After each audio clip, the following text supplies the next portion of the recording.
Salut les héros déconfinés, c'est Merej, et aujourd'hui on vient parler d'un film absolument exceptionnel. Tenez-vous bien, la réunion entre Malcolm X, Mohamed Ali, Sam Cooke et Jim Brown, ça s'appelle One Night in Miami, une nuit à Miami en français. C'est réalisé par l'actrice noire américaine Regina King, qui avait fait forte impression dernièrement dans la série Watchmen. Elle signe ici son premier long métrage, et j'ai envie de vous dire, elle fracasse. C'est adapté d'une pièce de théâtre qui a été écrite par Kemp Powers, et Kemp Powers, eh bien, c'est le co-réalisateur dernièrement de Soul, voilà, de Pixar sur Disney+. Donc, bien, quelqu'un d'extrêmement talentueux.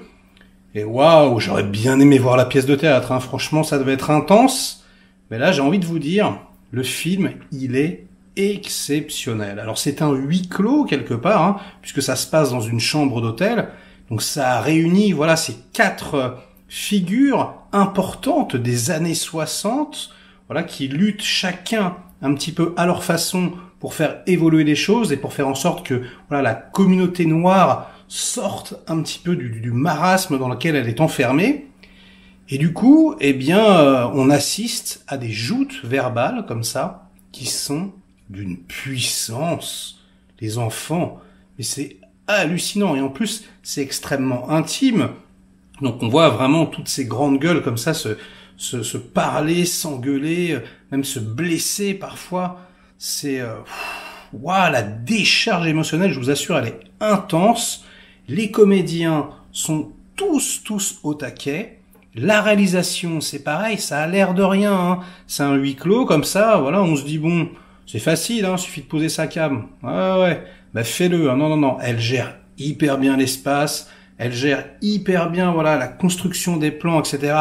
Elle gère surtout hyper bien le rythme, puisque c'est un faux huis clos, on sort dans le couloir, on va dans une cabine téléphonique, on va, voilà, sur le toit. À un moment donné, il y a un flashback d'une puissance d'ailleurs, flashback musical, vous m'en direz des nouvelles, avec des idées de mise en scène très subtiles.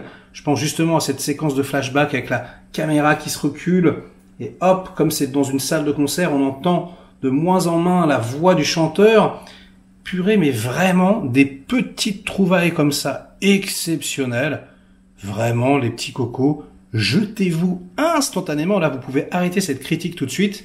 C'est magnifique. Dans le film, Malcolm X est interprété par Kingsley Ben-Adir, un acteur que je ne connaissais pas beaucoup. Il a joué dans Peaky Blinders, par exemple. Et j'ai envie de vous dire, c'est la révélation du film. Le mec, bim, te met la barre ici. L'interprétation, la diction, le charisme, la subtilité, il passe d'une émotion à l'autre, la vache. En plus, voilà, c'est lui, en fait, c'est Malcolm X qui essaye d'organiser cette soirée. Donc il appelle tous ses potes et voilà, il essaye un petit peu de leur faire prendre conscience des choses. Il essaye, voilà, d'en pousser certains à changer d'avis sur certains sujets. Je vais rien vous spoiler pour pas vous gâcher une seconde de plaisir, mais vraiment, ouais, le mec m'a bluffé. Il est énorme, exceptionnel. En plus, et ça je l'avais dit dans une précédente vidéo, il n'y a jamais de film avec des musulmans positifs. C'est très rare. Et là, on a une scène comme ça de prière. Ah, je vous jure, j'avais les larmes aux yeux. Je me disais, putain, mais dans un film américain, aujourd'hui, voir deux, voilà, icônes, Mohamed Ali et Malcolm X, ensemble prier avec une musique sublime composée par Terence Blanchard, le compositeur attitré de Spike Lee. Mais je vous jure, j'en revenais pas, quoi. J'ai applaudi, je me suis dit, mais waouh, merci Amazon Prime, ça fait ultra du bien, putain. On a ras le cul, franchement, voilà, des caricatures de musulmans avec, voilà, un couteau, une bombe. Putain, franchement, ça fait ultra plaisir. Et ouais, le film m'a touché au cœur. Bref, Malcolm, dans le film, il est exceptionnel. Alors on va parler maintenant de Mohamed Ali, qui s'appelle pas encore Mohamed Ali, d'ailleurs, il s'appelle Cassius Clay. Voilà, il va se convertir, il s'est converti, mais il l'a pas encore annoncé. Et l'acteur, c'est pareil, mais il est phénoménal, mais d'où il sort? il s'appelle Eli Goré, il joue dans Godzilla apparemment, et waouh, j'avais peur au début quand je voyais les photos et tout, je me disais, ah, est-ce qu'il manquerait pas un petit peu de charisme, est-ce qu'il est pas un petit peu jeune? Mais en fait non, en 64, Ali il a 22 ans, et ouais, mais il le fait ultra bien. Alors le film commence par des flashbacks, ok, donc ça s'ouvre sur Ali comme ça, qui est, voilà, à 22 ans, un petit peu foufou, il a un combat, et bim, il se prend une grosse droite dans la gueule, alors même si il gagne le combat, hein, enfin voilà, ça commence un petit peu par un échec, et en fait, ça présente les 4 personnages comme ça, et les 4 personnages vont subir un échec personnel. On sent que, voilà, ce sont des stars montantes, ce sont, voilà, des gens extrêmement importants, mais avec leurs failles, leurs faiblesses, et il interprète un Ali complètement phénoménal, voilà, hyper comme une pile électrique, voilà, comme un gamin. D'ailleurs, à un moment donné, Jim Brown lui dit, mais dis donc, t'as quoi, t'as 4 ans, enfin voilà, il saute sur les ligues, puis lui il dit, mais voilà, j'y peux rien, j'ai de l'énergie, et c'est excellent, quoi, la fougue de la jeunesse, voilà, ce côté qu'on adore hein, chez Mohamed Ali, grande gueule, hein, qui l'ouvre, etc., qui fait le show. Il explique pourquoi d'ailleurs, hein, apparemment il s'est inspiré d'un catcheur, c'est extrêmement intéressant, il y a énormément d'anecdotes dans le texte comme ça qui sont passionnantes, pour peu que vous vous intéressiez à l'époque. Moi ce qui est mon cas, franchement je me suis régalé. Et alors, les 2 autres protagonistes, on les connaît un peu moins. Le premier c'est Jim Brown, une star de la NFL des années 60, interprété par Aldis Hodge, un acteur excessivement charismatique, qui joue dans un film d'ailleurs absolument incroyable que personne n'a vu, puisqu'il n'est pas sorti en France. Ça s'appelle Brian Banks, c'est un film sur le foot américain, et franchement c'est une pépite, hein, petite parenthèse, mais si vous l'avez pas vu, jetez-vous dessus, c'est exceptionnel. Et donc là c'est pareil, il livre une prestation phénoménale, fracassante, et le dernier protagoniste s'appelle Sam Cooke, un chanteur à succès, interprété par Leslie Odom Jr.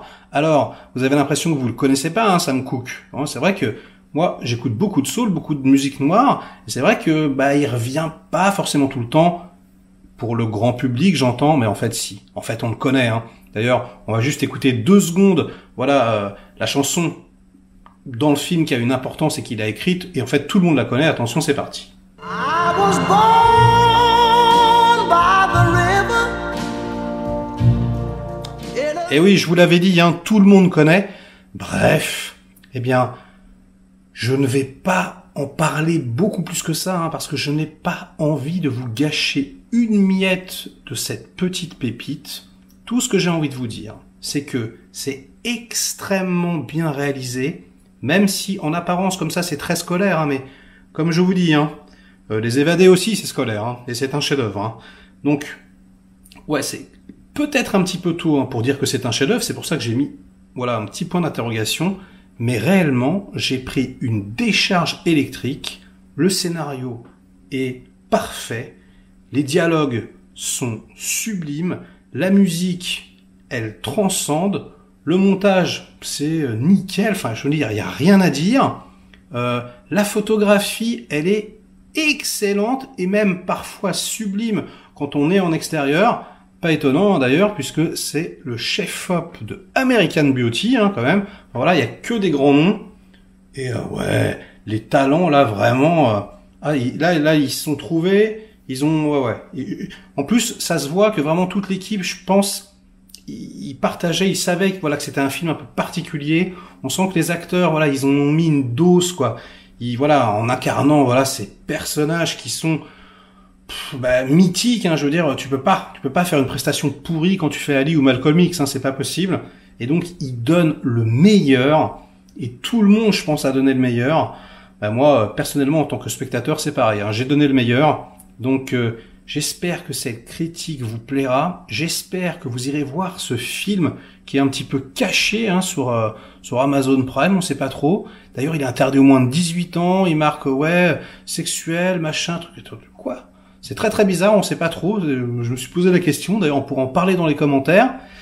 Voilà, écoutez, likez cette vidéo si elle vous a plu, délikez-la si ce n'est pas le cas, et puis inondez-moi de commentaires pour faire marcher le petit robot YouTube comme d'habitude. Et nous on se retrouve très vite pour de prochaines aventures, de prochaines critiques. Allez, Portez-vous bien.